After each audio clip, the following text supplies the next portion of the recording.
Olá, estamos começando a nossa live de hoje. Agradeço 629 mil inscritos no meu canal. Muito obrigado mesmo. Se você gosta do canal, do conteúdo, das lives, das entrevistas, da perspectiva sempre em defesa intransigente do Estado Democrático de Direito, das liberdades democráticas e da Constituição de 88, indica o canal a uma amiga, um amigo. É muito fácil. O canal no YouTube é Marco Antônio Villa. Diga para ativar as notificações, que é aquele sininho que avisa das novas postagens. Coloque like no que vocês gostaram e utilize, como vocês muito bem fazem, a página dos comentários, né? Postamos hoje a entrevista com o presidente, relator, melhor dizendo, da CPI da pandemia, senador Renan Calheiros, né? Dá uma entrevista bem interessante, fazendo um apanhado geral da CPI, dos trabalhos, da perspectiva, do relatório, e também lá no final, observe lá no final da entrevista a referência à questão de André Mendonça e o STF. Vejam ali que é muito importante aquela parte. Assistam, que aquela parte vai definir, eu vou voltar essa questão, o meu caminho é que vai ter rejeição do André Mendonça, se é que esse nome não vai ser retirado e substituído por outro. Mas vejam lá que é bastante interessante. E amanhã estamos postando uma entrevista com o professor Michel Guerra, da professor da Universidade Federal do Rio de Janeiro e coordenador acadêmico do Instituto Brasil-Israel.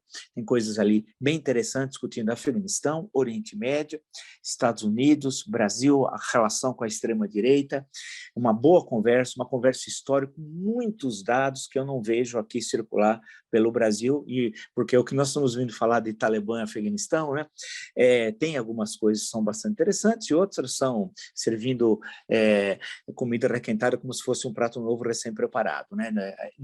Nessa entrevista não, tem questões analíticas muito interessantes, assistam, nós vamos postar no domingo. E postamos também, anteontem, a entrevista com o Dr. Luiz Henrique Mandetta, que também está bastante interessante, analisando a pandemia, CPI, eleições de 22, terceira via e por aí vai, né? No Twitter vocês podem... espera um pouquinho, estou esquecendo, é tanta coisa. Nós criamos o clube, uma coisa bem bacana, o clube de membros. Cliquem ali, tem todas as informações, são conteúdos exclusivos que durante a semana nós vamos agregando, alimentando para os participantes do clube. Cliquem lá, tem uma série de outras coisas, tem até selos, emojis, tem um monte de coisa. Tenho certeza que vocês vão gostar no clube de membros. No Twitter podem me seguir pelo Vila Marco Villa, no Instagram, @Marco Antônio Villa Oficial, e na plataforma de curso www.cursodovilla.com.br. Lá vocês encontram informações sobre os 3 cursos que oferecemos: História Política das Funções Brasileiras, História e Ditadura Militar no Brasil, o que é fascismo, www.cursodovilla.com.br. E sempre lembro, já ia até me esquecer do Instagram, da minha mulher, @Letícia de Castro Vila Oficial, que aí já tem coisas mais agradáveis para a gente ver, coisas bonitas no campo da arte, da moda, da cultura, da gastronomia, até é possível ver os edifícios e pensarmos a evolução da arquitetura ocidental, tem coisas bastante interessantes. Acesse que vocês vão gostar. Bem, eu passando aqui todo o material, né, ontem tive no Jornal da Cultura, né, e aí acompanhando, né, porque pouco, quando nós terminamos mais ou menos a live, foi quando em seguida saiu a notícia do Alexandre de Moraes. E nas redes sociais, nas minhas redes, né, eu fiz lá um vídeo de menos de 1 minuto, comentando rapidamente o assunto. E aí tivemos a oportunidade, claro, de discutir isso no Jornal da Cultura de ontem. E agora temos aqui o espaço mais adequado. Eu li a solicitação, o conjunto da documentação das 102 páginas, né? Então, tentei primeiro cerca de 18 páginas, aproximadamente, lá, com uma espécie de introdução usando a Lei 1079 e dizendo, então, quais as razões que justificariam a solicitação do pedido de impeachment. Depois vem documentos pessoais do presidente, RG, onde mora, etc. Tal. Depois vem um documento da AGU, mal feito, que sequer tem data. Fizeram com tanta pressa, mal feito, e aí depois vem a outra documentação das ações lá do ministro Alexandre de Moraes. No total dá 102 páginas. É uma bobagem, é um amontoado de bobagens, né? Por quê? Primeiro, e aí foi o alerta de hoje, do grande presidente e ex-ministro do Supremo Tribunal Federal, o ministro Aires Brito, que destaca com muita propriedade, uma questão que é básica, ou seja, não tem fundamento a solicitação do presidente. Um presidente da República não pode solicitar o impeachment de um ministro do Supremo Tribunal Federal. Por quê? Vamos lá, artigo 84, das atribuições do presidente da República. E aí são 27 incisos, 27, não falta coisa de atribuições, desde nomear, exonerar os ministros do Estado, que é o 1, e por aí vai. Por exemplo, em relação ao Supremo Tribunal Federal, no inciso 14, nomear após aprovação pelo Senado Federal os ministros do Supremo Tribunal Federal, de tribunais superiores, etc, etc, etc. Ou seja, ele pode indicar e depois nomear. Agora, ele não pode, como presidente da República, chefe do Executivo Federal, solicitar um impeachment de um ministro do Supremo Tribunal Federal. Mesmo se pudesse, o que não é o caso, porque não pode, era uma ação absolutamente desbaratada, né? Não se sustenta. Então, quando você começa a ver toda a repercussão, viu o ministro Celso de Mello falando no Globo, tem o ministro Aires Brito, todo mundo estarrecido com tudo que está ocorrendo e tal. Né? E que não pode, e não tem fundamentação alguma, é uma tentativa de coação, né? É como se quisesse emparedar o Supremo Tribunal Federal, é uma ameaça, né? Como se os ministros ficassem assustados com ameaças feitas pelo Bolsonaro. Vamos lembrar o ano passado, é um fato importante. O ano passado, lembra as manifestações de março, abril, maio, né? Até chegar em junho com a prisão do Queiroz, né? Aí ele diminui a tensão, que ele achou que naquele momento a casa ia cair, e o Queiroz hoje está passeando, dando risada, etc. Tal, mas naquele momento o Bolsonaro falou, agora caiu o operador do sistema de corrupção, da aliança que ele tem com o crime organizado no Rio de Janeiro, porque Bolsonaro é sócio do Adriano. Foi sócio, que o Adriano já foi dessa para outra. Foi executado na Bahia até hoje, o governador Rui Costa.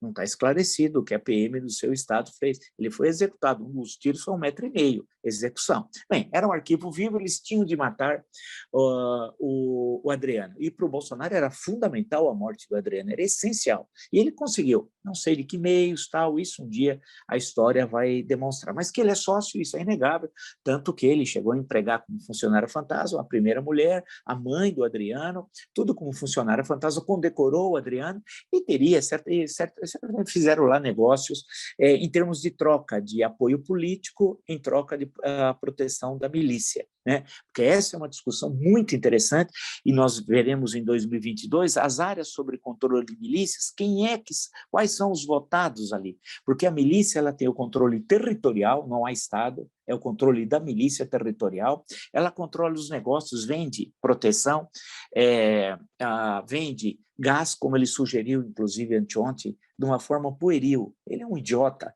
né? Como é que poderia resolver o problema do gás no Brasil? Cada um pega um caminhãozinho, compra gás e leva no seu prédio, no seu condomínio, no seu quarteirão e começa a vender. É um negócio tão absurdo, de idiotia. Poxa, saber que o sujeito é presidente de um país que tem entre os 10 maiores PIBs do mundo, já foi o sexto, já foi o sétimo, o oitavo, nono, décimo, depende. É um negócio absurdo, mas a milícia controla. E esse é o método miliciano. Por isso que foi um ato falho dele. Bem, as milícias vendem água, tem o gatunete, tem o gás, vende proteção, etc, etc, etc. Né? E tem o controle eleitoral. E o Bolsonaro era aliado, sócio do Adriano, inclusive na questão dos votos. E agora, em 2022, nas eleições, vai ser bem interessante analisar as áreas sob controle de milícia e quem é que é votado naquela região. Há um acordo, portanto, do político com o miliciano. Né? No caso do Bolsonaro, ele também era parte desse controle territorial, porque era sócio do Adriano. Bem, certamente na delação feita pela segunda esposa do Adriano não vai estar isso, né? Que é aquela história também dos celulares, as perícias, ali tudo no Rio de Janeiro é muito complicado. O caso Marielle Franco até hoje não foi resolvido, né? Não foi resolvido, e é um escândalo também que envolve o Bolsonaro. Né? Lembrar que o Rony Lessa era seu vizinho, assim, ali em frente, né? E era amigão dele, inclusive um dos filhos do Bolsonaro, um sujeito caricato também, uma pessoa patética, né? Um bobão, dizendo que tinha namorado também, mas ele não sabia, ele namorou todas as meninas lá do Vivendas da Barra, um idiotinha, né? Bem, para ser filho do Bolsonaro, você não pode esperar que o sujeito seja um gênio da raça. Tal. Bem, a questão, portanto, que se coloca nesse cenário que está sendo desenhado é que ele, naquele momento, o ano passado, naquela situação de enorme tensão, o Supremo foi o anteparo. Nós já estaríamos, essa é a minha análise, nós já estaríamos numa ditadura hoje se não tivesse a ação forte, firme, constitucional do Supremo Tribunal Federal, especialmente de dois ministros, naquele momento, Celso de Mello, então decano, e Alexandre de Moraes. Nós já estaríamos na ditadura se não fosse o Supremo Tribunal Federal. Isso é importante sempre destacar. Nós já estaríamos numa ditadura. E, a partir dali, foi estabelecida uma linha dizendo daquele não passa. E ele continuou fazendo as ameaças. Chegou um momento até, recorde-se aquela reportagem do Piauí, naquela sexta-feira, que ele queria fechar o Supremo naquele dia, disse que não aguentava mais, chega, e com aqueles palavrões, né? E aí teria sido contido pelo Quasímodo do Planalto, conhecido também como Heleno. Né? Aquilo depois passou o segundo semestre, ele continuou solapando as bases do Estado Democrático de Direito, e nesse ano nós estamos assistindo agora o final dessa tragédia. Né? Essa tragédia teve um primeiro ato, um segundo ato, nós estamos no terceiro ato da tragédia. É isso que nós estamos assistindo, o terceiro ato.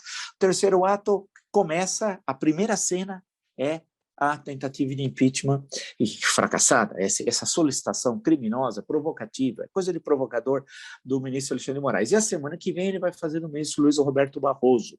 Em suma, ele está criando, portanto, um caldo de violência na sociedade brasileira. Dia 25 é dia do soldado. Faz parte já também dessa trajetória. Primeiro, pede o impeachment do Alexandre de Moraes, tenta criar o fato político, né, e é rejeitado, houve uma rejeição violenta da sociedade democrática, juristas, né, do próprio Supremo, etc., né, e vai bater, inclusive, no André Mendonça, porque não passa o André Mendonça, inclusive, uma das notícias, no caso do Globo, após a ofensiva de Bolsonaro ao STF, o presidente da CCJ disse que não vai mais pautar a indicação do André Mendonça. Se você pega isso, soma, veja a entrevista de Renan Calheiros, no final da entrevista, ele fala sobre isso também, está no nosso canal, né? E a análise que nós estamos vendo, como é possível, nós somos aqui o primeiro a falar, hein? Que deveria ser nem ser votado, porque com que autoridade moral tem o presidente da República designar alguém para o Supremo Tribunal Federal, a mesma instituição que ele ataca da forma mais violenta como nunca na história do Brasil, né? Então, isso já ficou claro. Então, André Mendonça, que é um sujeito patético, ridículo, pastor, em nome de Jesus, Deus no comando, e aliado num governo nazifascista que matou 600 mil brasileiros. Um grande pastor, um homem de Cristo, né? Um servo de Deus. Eu acredito em todos eles. Bem, então, o que vai acontecer é que não vai passar o André Mendonça, ele pode ser até que ele retire, ou eles vão deixar lá mofando, esperando o que vai acontecer na crise política. Porque, lembrando, veja o caso Marcelo Crivella, foi solicitado o agreement, que é o sinal verde, por parte do país. É normal isso, você vai nomear um embaixador para o país X, você avisa para o país qual é o embaixador, o país chancela, fala, não, tudo bem, não temos nada contra ele, o nome vai para o Senado faz a sabatina, sempre aprova, e o sujeito vai ser o representante do Brasil no país X, Y, Z. O Marcelo Crivella, ele queria nomear para a África do Sul, vocês estão acompanhando. O que aconteceu até hoje, veja quantos meses já se passaram, o governo da África do Sul fechadinho, não quer saber. E eu tinha cantado a bola que eles não querem o Crivella, o governo da África do Sul. E por quê? Primeiro que é uma desconsideração, um país que faz parte dos BRICS, receber como embaixador do Brasil um bispo de uma seita, que foi expulsa recentemente de Angola, e que tem um braço forte também na África do Sul, foi expulsa de Angola corretamente pelo governo angolano. Está de parabéns o governo angolano, as instituições, o Ministério Público, porque eles estavam realmente violando a legislação daquele país, achando que era a casa da mãe Joana, né? Evasão de capitais, tinha de tudo lá. Ele tem todo um processo, basta entrar e ver aquilo. E aí, como resposta, eles mandaram até o Mourão, gastou uma fortuna o Mourão, seu, nosso dinheiro, para defender a Universal. E isso, aqui não é o Talibã, mas está quase igual, né? Foi rejeitado, e o presidente da República, João Lourenço, de Angola, falou, olha, não vou nem falar sobre esse assunto, eles queriam mandar comitiva de deputados, das seitas que exploram o povo pobre, ignorante, infelizmente é isso, que ignorante no sentido de ignorar até o que é cidadania, né? É com esses que eles tomam, exploram, tal, tomam dinheiro, não pagam impostos, né? São todos bilionários, tudo em nome de Jesus, Deus no comando. E servo de Deus, né? São todos bilionários, todos falam em Deus, e falam contra a vacina e tomam vacina nos Estados Unidos, inclusive o chefe da seita universal. Então, essas seitas aí são perigosíssimas, inclusive as nossas instituições, a democracia. Quando a gente se livrar do Bolsonaro democraticamente pela Constituição, nós vamos ter de enfrentar esse problema. Eles têm de pagar impostos e colocar na cadeia aqueles, por exemplo, lembra do apóstolo que dava o feijãozinho, que não era para tomar vacina, nada de máscara, era só o feijãozinho, os salvadores, esse cara era para estar na cadeia, né? Era para estar na cadeia. Mas aí tem político que tem medo desses quadrilheiros, porque o cara que vende um feijão é quadrilheiro, ou não é? Não é alguém de boa fé. Significa que todos são assim? Também não, né? Não pode jogar tudo na mesma seara, não. Você tem aqueles que são sérios, fazem um trabalho efetivamente como pastores. Bem, para não perder o fio da meada, o Crivella, o governo vai ficar nem tocou e nem vai responder, vai esperar ser substituído por um outro nome. Até lá eu espero que o Bolsonaro não seja presidente da República. Espero que o Bolsonaro não seja presidente da República. E nessa conjuntura que nós estamos assistindo, por esse cenário aqui, a firme resposta dos ministros do Supremo, dos partidos políticos, dos políticos responsáveis, da sociedade civil, o sinal está bem claro, ninguém vai aceitar. E, entre outras coisas, o próprio senador e presidente do Senado e do Congresso Nacional, Rodrigo Pacheco, foi muito claro sobre isso, como eu disse, assim, não vou nem apreciar isso daí, né? E a semana que vem, para jogar mais lenha na fogueira, o Bolsonaro vai levar a solicitação de impeachment do Barroso, criando, portanto, cada vez mais tensão. Dessa forma, a tendência é chegar ao Dia do Soldado e depois ao 7 de setembro. Depois ao 7 de setembro, que aí estaria próximo o final desse pesadelo, dessa tragédia, tal, e aí ele vai partir para o golpe de Estado. Eu fui o primeiro, e faço questão, desculpe dizer, mas foi aqui que nasceu, hoje muitos falam, inclusive li hoje no sábado, vários falando a mesma coisa, ontem, anteontem, que ele não terminaria o seu mandato constitucional. Fui eu que disse. E fui o primeiro a fazer e a analisar e fazer uma análise de por que não chegaria. Não era um chute. Não era um chute. É uma análise científica no campo da história de que ele não tem condições, é uma contradição antagônica dele com o Estado Democrático de Direito. Portanto, não tem jeito de terminar o governo. E que, nesse processo, ele tentaria o golpe de Estado. Ele seria vítima e será vítima da sua própria ação antirrepublicana, criminosa, contra a Constituição de 88. Ele vai ser vítima da sua própria ação, porque ele vai para o golpe de Estado, porque ele sabe que lá na frente é a cadeia. Tem a Papuda ou Bangu 8. Ele deve ficar com seus amigos, que são criminosos, tais quais ele, que estão lá, o pessoal do crime organizado do Rio de Janeiro. Ele é igualzinho, na verdade ele é pior, porque aqueles ainda põem a cara para bater. Tem a sua coragem no mundo do banditismo. Ele é bandido, mas usa os outros para fazer os crimes, né? Então, é mais uma representação de covarde, que, por sinal, caracteriza alguns membros das Forças Armadas Brasileiras. Eu vou falar disso daqui a pouquinho, não posso me esquecer, né? Até estava comentando ontem, no final do Jornal Cultura, com as pessoas lá, as características estranhas do Exército Brasileiro hoje, né? De alguns oficiais do Exército Brasileiro, mas eu queria só destacar que por esse cenário aqui apresentado, né, a gente caminha, portanto, para o confronto final. Por outro lado, se vocês olharem a economia, tem sinais pavorosos, né? Pavorosos. Basta ver a cotação do dólar, a taxa de juros, a inflação de alimentos e o tal mercado, né? O tal mercado que diz que agora finalmente descobriu que o Bolsonaro é isso que nós sabemos desde que ele nasceu, né? O mercado descobriu agora. Bem, tudo bem, mas descobriu. Tá claro, o mercado não é o Tocha, não é o Zé Carioca, não é o Garfo, entendeu? Esses aqui, essa turma é piada. Essa turma é piada. Isso aqui não é o mercado. O Garfo é o mercado? O Tocha? O Zé Carioca? Claro que não, né? Então, a questão, por o cenário que está sendo desenhado, é que você tem também esse afastamento. Perceba que ele começa a pairar no ar, sem base, não tem partido político, não tem organizações de massa, intelectuais orgânicos, apoio seguro no Congresso, partido político, apoio empresarial, apoio nas pesquisas, apoio político eleitoral. Quantas vezes eu fui o primeiro também a falar de fazer essa análise completa e associando com o último da eleição municipal, que os candidatos que ele apoia acabaram sendo derrotados. Eu repeti isso ad nauseam, né? Ou seja, nesse contexto, resta para ele o caminho do impeachment. Mas o ataque de provocação, tentando emparedar o STF, é somente o primeiro passo no golpe de Estado do Bolsonaro. É o primeiro passo. Né? O Dia do Soldado é mais um momento desse movimento golpista, é um momento do movimento golpista, né? Uma parte.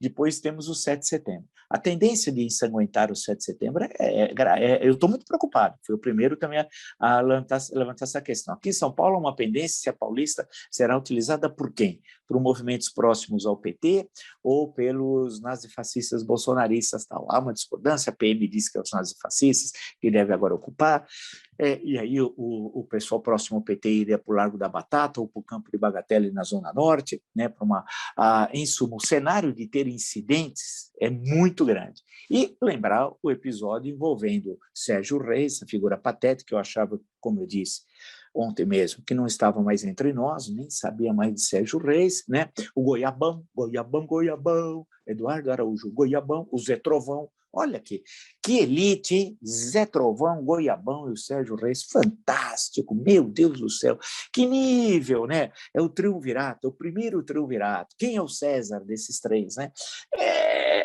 Quem é o Pompeu, né? Não, é um negócio assim ridículo. Esse é o nível do Bolsonaro da Rastaquera. Né? Do Tocha, voltamos a eles, Zé Carioca, Garfo, são todos rastaqueras. Eu vi agora aqui que o coronel Tarcísio, capitão, teve aqui no empresário com um monte de rastaqueras, tudo gente horrorosa, gente perigosa, ordem pública, né? Uma coisa ridícula, né?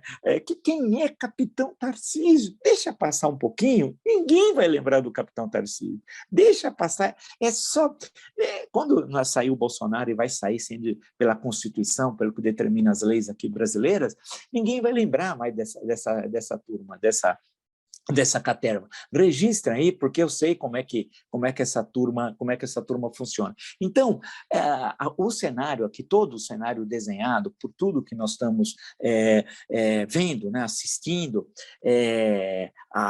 eu lembrar da pandemia, hein? Desculpe, eu estava esquecendo, os números são extremamente preocupantes, mas extremamente preocupantes. Essas variantes, a situação é grave, está havendo uma irresponsabilidade por parte das autoridades, querendo apressar um processo como se o vírus agisse da forma como as autoridades desejam. Não, o vírus ele tem a sua própria forma de mutação e de ação, e que independe se a autoridade quer, por decreto, acabar com a pandemia. A situação ainda é muito grave. Então, nesse cenário, e com militares também, né, esses militares, eu faço um comentário entre parênteses, é só no Brasil que militar treinado para matar tem medo numa CPI e pede habeas corpus com medo de responder perguntas. São covardes, são traidores. Vocês imaginam esses militares brasileiros, esses que pegam HC, na Batalha de Stalingrado, na Batalha de Moscou, na Batalha de Berlim, na invasão da Normandia? Eles seriam desertores, são pessoas covardes, triste. Então, nesse processo, fechando parênteses, nesse processo de golpe de Estado que ele está encaminhando, está claro o cenário desenhado. Ele foi minando as instituições sistematicamente, atacando, incentivando grupos criminosos, nazifascistas, que produzem fake news, gabinete do ódio, apoio de empresários, toda essa turma, Garfo, etc., todo esse pessoal aí, né, tentando desmoralizar os poderes, em especial o Poder Judiciário, em particular o Supremo Tribunal Federal, foram buscando solapar, encontrar a resistência do STF, e devemos muito, insisto, a Celso de Mello, o decano da Suprema Corte, que foi fundamental para impedir que nós estivéssemos, insisto, nesse momento, numa ditadura, e agora, então, é o golpe aberto, porque ele sabe que será derrotado na eleição de 2022, sequer chegaria ao segundo turno, nós somos os primeiros a dizê-lo também, tudo isso, análise que nasceu aqui, hein? Quando eles diziam que ele já tinha ganho o segundo turno, eu dizia que sequer ele chegaria ao segundo turno, né? Vocês são testemunhas, que fracassaria Ciro Nogueira, tudo aquilo, que o pessoal dizia, agora está blindado, nada. E o que vai acontecer? Em resumo, esses ataques, se ele enviar como disse, que enviará o pedido de impeachment do Barroso, também não vai sequer ser apreciado. Vai deixar numa gaveta lá o Rodrigo Pacheco, presidente do Senado. Não vai. E o Arthur Lira, presidente da Câmara dos Deputados, porque o impeachment de presidentes é diferente do que o impeachment de um ministro do STF. O ministro do STF reza a Constituição, que é o Senado que aprecia. No caso do presidente da República, é a Câmara que autoriza, é uma competência privativa da Câmara. Quem processa e julga é o Supremo Tribunal Federal, o julgamento sobre a direção do presidente do Supremo Tribunal Federal, o que dispõe a Carta de 88. Nesse caso, nessa estrutura, com essa estruturação existente, a tendência, portanto, é de isolamento. O Arthur Lira vai tirar seu time de campo e vai pensar nos seus projetos pessoais, do seu grupo político, e isso aí é inequívoco. Portanto, o cenário que está desenhado é o isolamento total dele, empresarial, de partido político, popularidade, etc., cada vez mais isolado, vai buscar atos violentos de rua, como meio de querer assustar a oposição, vai tentar arrastar as Forças Armadas, um ou outro vai aderir, a maioria não, do Exército especialmente, a maioria não vai entrar nessa aventura, e aí ele, ao romper os limites constitucionais, não dá para voltar atrás. Não vai se abrir um processo de impeachment a um presidente que rompeu as normas constitucionais, tentou um golpe e fracassou. Ele não vai permanecer no cargo para fazer um processo de impeachment. É feito pelo Legislativo, evidente que não, isso é um verdadeiro absurdo. Portanto, vai ter uma solução original da Constituição, tal qual houve em relação à Constituição de 46, nos episódios de, insisto, novembro de 55, de golpe e contragolpe, tentativa de golpe e o contragolpe feito pelo Marechal Lott. Então, o cenário é esse desenhado, né? O que nós estamos assistindo em relação ao STF é emparedar e o primeiro passo do golpe de Estado. Portanto, a reação da sociedade civil no dia 12 de setembro nas ruas é fundamental. A reação através de grupos, na internet, apoio ao Supremo Tribunal Federal. Você pode discordar de uma outra decisão do Supremo, de um outro ministro, mas da instituição não, e da ação como contendo o golpe de Estado, né? Contendo o golpe de Estado. Então, eu acho que aí, agora, imobilizar todos, e desmascarar quem é um Bolsonaro, e a cada dia as pesquisas o estão desmascarando, e com a corrupção, porque basta ver a CPI da Covid e todos os crimes, na segunda quinzena de setembro, o relatório, veja a entrevista com o senador Renan Calheiros no nosso canal, que acabamos de postar, que vai sair o relatório com todos os crimes que vão ser apontados do Bolsonaro e da sua quadrilha, que é esses crimes cometidos durante a maior pandemia da história do Brasil. Então, esse é o cenário. Vamos nos encontrar amanhã, buscar fazer uma análise de tudo aí o que está ocorrendo, né? E entender, ver um pouco à frente do que os que normalmente falam platitudes. Vocês percebem que as platitudes no Brasil não duram um dia. O que eu já vi daquelas análises de platitudes ocorrendo justamente o contrário, né? E esse canal é uma espécie de diário da crise, né? Vocês vejam quantas vezes que a gente dizia, olha, o que está escrito ali não vai acontecer, e não acontecia. É isso. Nos encontramos então amanhã nesse espaço, que sempre é agradável com vocês. Agradeço muito os 629 mil inscritos no meu canal, muito obrigado mesmo. E sempre digo que você gosta do canal, do conteúdo, das lives, das entrevistas, da defesa intransigente da Constituição de 88, indique a uma amiga ou um amigo, é canal do YouTube, Marco Antônio Villa, diga para ativar o sininho, que são as notificações, coloque o like no que vocês gostarem e utilize, como vocês muito bem fazem, a página dos comentários, né? Lembro também, postamos a excelente entrevista com o relator da CPI, senador Renan Calheiros, tem novidades ali, assistam, e estamos postando amanhã com o professor Miguel Guermo, da UFRJ e coordenador acadêmico do Instituto Brasil-Israel, sobre a questão do Afeganistão, Oriente Médio, Estados Unidos, Brasil, e como é que nós podemos analisar esses momentos dessa crise lá na Ásia Central e que repercussão ela tem no mundo, né? Lembro também que no Twitter vocês podem me seguir pelo Vila Marco Vila, no Instagram pelo @Marco Antônio Villa Oficial, e na plataforma de curso www.cursodovila.com.br. Lá vocês encontram todas as informações sobre os 3 cursos que nós estamos oferecendo: História Política das Constituições Brasileiras, História da Ditadura Militar no Brasil, que é fascismo. Cliquem lá no clube, é muito bacana, eu estou gostando gostando muito de fazer o clube. Vocês vão ver lá no clube de membros, né, que é aquele azulzinho ali, tem todo o material que nós vamos alimentando o clube durante a semana. Tem coisas bastante interessantes, clique lá no clube, que está bem bacana. E, por fim, para falar uma coisa mais amena, dá uma olhada lá no Instagram da minha mulher, @Letícia de Castro Villa Oficial, que aí você tem toda uma série de coisas mais agradáveis para a gente poder ver, né? Arquitetura, moda, gastronomia, né? Como é que a Europa, e uma série de imagens que são bem bacanas. Nos encontramos amanhã. Até!